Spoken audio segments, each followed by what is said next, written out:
নমস্কার। আমরা যারা শেয়ার মার্কেটে ইনভেস্ট করে থাকি, আমরা যা সবাই উপলব্ধি করতে পারছি যে লাস্ট ১.৫ বছরে আমাদের কোন স্টেজের মধ্যে দিয়ে আমরা পৌঁছেছি। লাস্ট ১.৫ বছরে পুরো শেয়ার মার্কেটে বিয়ার মার্কেট চলছে এবং বিয়ারিশ ফেজ চলছে এবং আমাদের যাদের প্রত্যেকের পোর্টফোলিও নেগেটিভ রিটার্ন দিয়েছে। ম্যাক্সিমাম মানে 95% এর ওপর আমরা সবাই আমাদের পোর্টফোলিও কিন্তু নেগেটিভ রিটার্নে।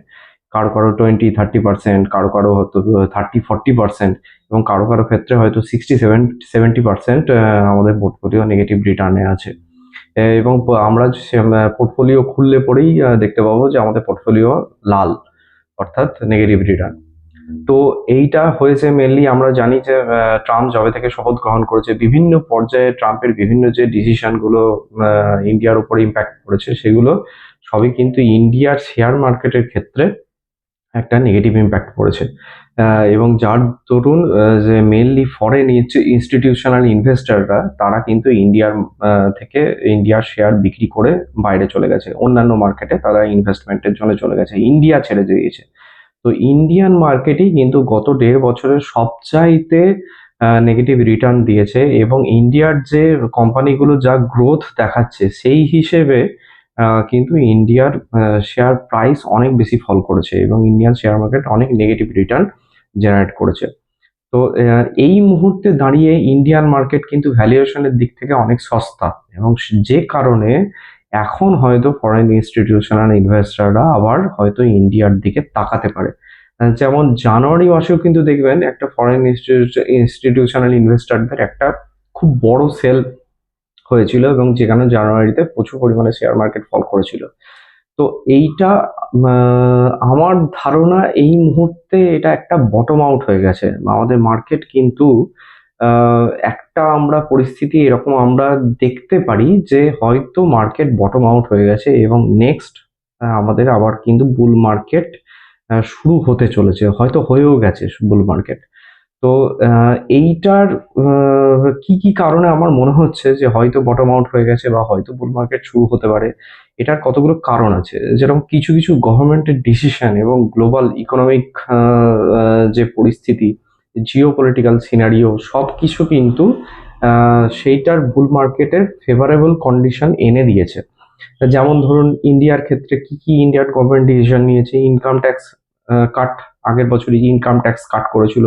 এখন ১২,৭৫,০০০ অব্দি স্যালারিড এমপ্লয়েডরা কোনো ইনকাম ট্যাক্স দিতে হবে না এবং অন্যান্য আ যারা সেলফ এমপ্লয়েড তাদের ক্ষেত্রেও কিন্তু ১২ লাখ অব্দি তারা ইনকাম ট্যাক্সে পুরোপুরি ছাড় পাবে। সেটা একটা বড় ছাড়, ইনকাম ট্যাক্সের একটা বড় ছাড়। তো ইনকাম ট্যাক্সের যে ছাড়টা পাবে তারা সেটা আ হয় শেয়ার মার্কেটে ইনভেস্ট করবে বা হয়তো কনজাম্পশন এ লাগাবে। অর্থাৎ জিনিসপত্র আরো বেশি পরিমাণে কিনবে। তারা হয়তো গাড়ি কিনবে, তারা হয়তো আ আ ডিসক্রিশনারি কিছু এক্সপেন্সেস করতে পারে।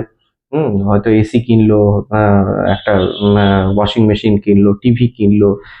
এই ধরনের ডিসক্রিশনারি যখন এক্সপেন্সেস বাড়বে তখনই কিন্তু ইন্ডিয়ার জিডিপিও বাড়বে এবং শেয়ার মার্কেট তার আ সুফল ভোগ করবে। তো আ এইটা ইনকাম ট্যাক্সে একটা বড় ছাড় ছিল। এটা গেল প্রধান কারণ। আ দ্বিতীয় কারণ কি ছিল? দ্বিতীয় একটা ফ্যাক্টর কি হতে পারে? যেরকম আ আ ইন্ডিয়ান গভর্নমেন্ট যেটা ফিসকাল পলিসি আ একটা যেটা এপ্লাই করেছে সেটা হচ্ছে জিএসটি রেশনালাইজেশন। অর্থাৎ জিএসটি আ বিভিন্ন ক্ষেত্রে কিন্তু কমেছে। বিভিন্ন প্রোডাক্টের ক্ষেত্রে যেখানে ১২% ছিল সেখানে 5% হয়েছে। যেখানে হয়তো ২৮-২৯% ছিল সেখানে হয়তো ১৮% হয়েছে। যেমন ধরুন আ গাড়ি কেনার ক্ষেত্রে যদি ১৫০০ সিসির বেশি আ ১৫০০ সিসির যেগুলো কম ইঞ্জিনের গাড়ি সেগুলোর ক্ষেত্রে জিএসটি ছিল এতদিন 29 থেকে 31%, সেটা এখন ফ্ল্যাট কমে 18% হয়ে গেছে। তো সেটা একটা বড় জিএসটির রিলিফ। এসইউভি এর ক্ষেত্রে যেটা 50% অব্দি জিএসটি লাগতো সেটা এখন কমে গিয়ে এখন 40% হচ্ছে। তো ফ্ল্যাট একদম 10% কমে গেছে জিএসটি। সুতরাং দামের ক্ষেত্রে তো অনেকটা কমে গেছে। একটা ৳১০,০০,০০০ গাড়ি যদি ১০% জিএসটি কমে যায় তো সেখানেই তো আমার ৳১,০০,০০০ কমে গেল। তো সে দামের ক্ষেত্রে একটা অনেকটা কমে গেছে। আ সুতরাং আরো বেশি পরিমাণে আ আ কিন্তু ইন্ডিয়ানরা আ আ গাড়ি কেনার দিকে ঝুঁকছে এবং আ এ যে প্রোডাক্টে জিএসটি কমেছে, জিএসটি রেট কমেছে, সেই সব প্রোডাক্ট আরো বেশি বেশি পরিমাণে তারা কেনার ক্ষেত্রে ঝুঁকছে। এবং এটা আমরা দেখেছি যে লাস্ট Q3-তে যখন আমরা গাড়িগুলোর সেলস রিপোর্ট দেখলাম, গাড়ি কোম্পানিগুলোর প্রত্যেকের কিন্তু ইয়ার অন ইয়ার একটা ভালো ইনক্রিমেন্ট হয়েছে এবং সেলস গ্রোথ কিন্তু ব্যাপক হয়েছে। সেলস গ্রোথ, প্রফিট গ্রোথ কিন্তু ব্যাপক তারা রেজাল্টে পাবলিশ করেছে। তো বিভিন্ন কোম্পানির ক্ষেত্রেই কিন্তু এই জিএসটির ভালো বেনিফিট আসছে। এফএমসিজি কোম্পানি, এফএমসিজির বিভিন্ন প্রোডাক্টে জিএসটি রেট কাট কমেছে, জিএসটি রেট কাট হয়েছে। তো সেইটার আরো বেশি বেশি পরিমাণে প্রোডাক্ট কিন্তু বিক্রি হয়েছে এবং বিভিন্ন company sales growth, profit growth তার দরুন কিন্তু জেনারেট করেছে। ইকোনমিতে আরো বেশি পরিমাণে টাকা এসছে। ইকোনমিতে বেশি পরিমাণে টাকা আসাই মানে হচ্ছে বেসিক কনজাম্পশন আরো বাড়া, এবং বেসিক কনজাম্পশন যত বাড়বে তত কিন্তু শেয়ার মার্কেটের জন্য ভালো, কারণ কোম্পানির সেলস গ্রোথ, প্রফিট গ্রোথ আরো বেশি বেশি পরিমাণে হবে। তো দুটো কারণ আমি বললাম, একটা হচ্ছে ইনকাম ট্যাক্স কাট, দুই হচ্ছে জিএসটি রেট রেশনালাইজেশন, তিন হচ্ছে আমাদের আরবিআই এর রেপো রেট কাটা। এবং সেটা আমরা দেখতে পাচ্ছি গত বছর ফেব্রুয়ারি, অর্থাৎ ফেব্রুয়ারি 2025 থেকে এই লাস্ট যে রেট কাট হয়েছে ডিসেম্বর 2025, সেই অবধি 1.25% আরবিআই রেপো রেট কেটে দিয়েছে, অর্থাৎ ইন্টারেস্ট রেট কমে গেছে। সুতরাং ব্যাংক এফডিরও ইন্টারেস্ট রেট কমেছে এবং লোন নেওয়ার ক্ষেত্রেও কিন্তু ইন্টারেস্ট রেট কমে গেছে। তো 1.25% রেপো রেট কমা, এটা কিন্তু ব্যাপক পজিটিভ একটা ইম্প্যাক্ট। আমরা আগেও দেখেছি কোভিডের সময় আরবিআই কিন্তু রেপো রেট একদম কমিয়ে দিয়েছিল এবং যে কারণে ইকোনমিতে আরো বেশি পরিমাণে ফ্লুইডিটি এসেছিল, লিকুইডিটি এসেছিল। তো লিকুইডিটি যত বেশি আসবে, অর্থাৎ ইকোনমিতে যত বেশি পরিমাণে টাকা আসবে, মানুষের হাতে আরো বেশি পরিমাণে টাকা আসবে, তত কিন্তু ইকোনমি আরো বুস্ট করবে এবং আমাদের জিডিপি এবং কোম্পানির যেসব সেলস, প্রফিট, এগুলো কিন্তু আরো বেশি বেশি পরিমাণে গ্রো করবে। তো এটা গেল, আরবিআই রেপো রেট কমিয়ে দিয়েছে, এটার দুটো ইম্প্যাক্ট আসবে। এক হচ্ছে এফডি রেট কম, সুতরাং মানুষ আরো বেশি পরিমাণে কনজামশনের দিকে ঝুঁকবে, যে ব্যাংকে বেশি টাকা না রেখে, না জমিয়ে রেখে আরো বেশি পরিমাণে কনজামশন করলাম, আরো হয়তো কোনো ডিসক্রিশনারি কোনো এক্সপেন্সেস করলাম যেটা আমাদের দরকার নেই, অথচ সেই এক্সপেন্সেস করলাম, এটা হচ্ছে ডিসক্রিশনারি। আমাদের প্রয়োজন নেই, মানে আমাদের বেসিক প্রয়োজনের থেকে বাইরে বেরিয়ে আমাদের শখের কোনো এক্সপেন্সেস, তো সেইগুলো যত পরিমাণে ইকোনমিতে হবে, মানুষজন যত পরিমাণে করবে, ইন্ডিয়ান ইকোনমি কিন্তু তত পরিমাণে গ্রো করবে। যেরকম আমি বললাম যে গাড়ি কেনার ক্ষেত্রে জিএসটি ছাড় plus income tax charge plus RBI repo রেটও কম, সুতরাং কেউ যদি বলে যে আমি কার লোন নিয়ে আমি গাড়ি কিনবো, সুতরাং সব ক্ষেত্রে তার কিন্তু একটা পজিটিভ দিক আছে, সে কিন্তু একটা পজিটিভ সুযোগ পাচ্ছে। তার ইনকাম ট্যাক্সে ছাড় আছে, তার জিএসটি রেট কাট কমেছে, ওর গাড়ির দাম কমেছে এবং সে আরো কম টাকায় লোন নিয়ে গাড়ি কিনতে পারছে। তো সবকিছু তার পরিস্থিতি অনুকূল একটা গাড়ি কেনার ক্ষেত্রে, সুতরাং সে আরো বেশি পরিমাণে এক্সপেন্সেস করতে পারবে। 4 নম্বর যেটা হচ্ছে সেটা হচ্ছে মডারেট ইনফ্লেশন রেট।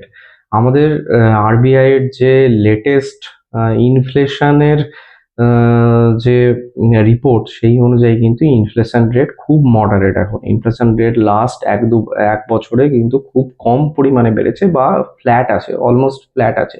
আপনারা হয়তো বলবেন যে তা তো আমরা দেখতে পাচ্ছি না, বাজারে তো জিনিসপত্রের দাম আগুন, কিন্তু এটা তো অ্যাভারেজে হয় এবং সেটা কনজিউমার প্রাইস ইন্ডেক্স অনুযায়ী হয় এবং সেটা আমাদের যে কনজিউমার বেসিক প্রোডাক্টগুলো আমরা কিনে থাকি সেগুলোর একটা অ্যাভারেজ কত পরিমাণে ইনফ্লেশন হচ্ছে, সেইটা আরবিআই নিজেদের স্টাডি করে, স্ট্যাটিস্টিক্যালি তারা স্টাডি করে এবং তারা একটা ইনফ্লেশন রেট পাবলিশ করে এবং সেই অনুযায়ী কিন্তু এখন ইন্ডিয়ার ইনফ্লেশন রেট যথেষ্ট কম, 3 থেকে হয়তো 4% আছে। মেডিকেল ইনফ্লেশন একটু বেশি আছে, মেডিকেল ইনফ্লেশন 15% আছে। তো ওভারঅল কনজিউমার প্রাইস ইন্ডেক্স কিন্তু মোটামুটি মডারেট এবং সেটা ইন্ডিয়ার ইকোনমির জন্য ভালো। যত ইনফ্লেশন রেট কম হবে তত পরিমাণে কিন্তু আরবিআই আরো বেশি পরিমাণে রেট কাট করতে পারবে, অর্থাৎ আরবিআই যে 1.25% টোটাল যে রেপো রেট কমিয়ে দিয়েছে, আরো ভবিষ্যতে হয়তো রেপো রেট কমাতে পারবে, অর্থাৎ লোন নিলে পরে তার ইন্টারেস্ট রেট আরো কমবে এবং ব্যাংক এফডিরও ইন্টারেস্ট রেট কমবে। সুতরাং আরো বেশি বেশি পরিমাণে মানুষ লোন নিতে পারবে এবং মানুষ এফডিতে টাকা জমিয়ে রাখার প্রবণতাটা কমবে, যে কারণে আরো বেশি পরিমাণে কনজাম্পশন বাড়বে এবং হয়তো শেয়ার মার্কেটেও আরো বেশি পরিমাণে ইনভেস্টমেন্ট করতে পারবে।